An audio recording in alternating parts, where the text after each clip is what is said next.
22వ అధ్యాయము 12 నుంచి 21 వరకు చదువుకుంది. అంతటి ధర్మశాస్త్రము చొప్పున భక్తిపరుడును అక్కడ కాపురమున్న యూదులందరి చేత మంచి పేరు పొందినవాడునైన అననీయ అను ఒకడు నా యొద్దకు వచ్చి నిలిచి, సౌలా సహోదరా, దృష్టి పొందుమని నాతో చెప్పగా ఆ గడియలోనే నేను దృష్టి పొంది అతని చూచితిని. అప్పుడు అతడు, మన పితరుల దేవుడు తన చిత్తమును తెలుసుకొనుటకును ఆ నీతిమంతును చూచుటకును ఆయన నోటి మాట వినుటకును నిన్ను నియమించి ఉన్నాడు. నీవు కన్నవాటిని గూర్చియు విన్నవాటిని గూర్చియు సకల మనుషుల ఎదుట ఆయనకు సాక్షివయ్యుందువు. గనుక నీవు తడవు చేయుట ఎందుకు?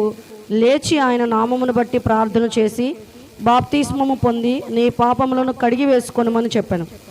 అంతటా నేను యెరూషలేమునకు తిరిగి వచ్చి దేవాలయంలో ప్రార్థన చేయుచుండగా పరవశుడనై ప్రభువును చూచితిని. అప్పుడు ఆయన, నీవు త్వరపడి యెరూషలేము విడిచి శీఘ్రముగా వెళ్ళుము. నన్ను గూర్చి నీవిచ్చు సాక్ష్యము వారు అంగీకరింపరని నాతో చెప్పను. అందుకు నేను, ప్రభువా, ప్రతి సమాజ మందిరములోనూ నీ యందు విశ్వాసముంచు వారిని నేను చెరసాలలో వేయిచు కొట్టుచూ నుంటినని వారికి బాగుగా తెలియను. మరియు నీ సాక్షి అయిన స్టెఫను రక్తము చిందింపబడినప్పుడు నేను కూడా దగ్గర నిలిచి అందుకు సమ్మతించి అతని చంపిన వారి వస్త్రములకు కావలి ఉంటునని చెప్పితిని.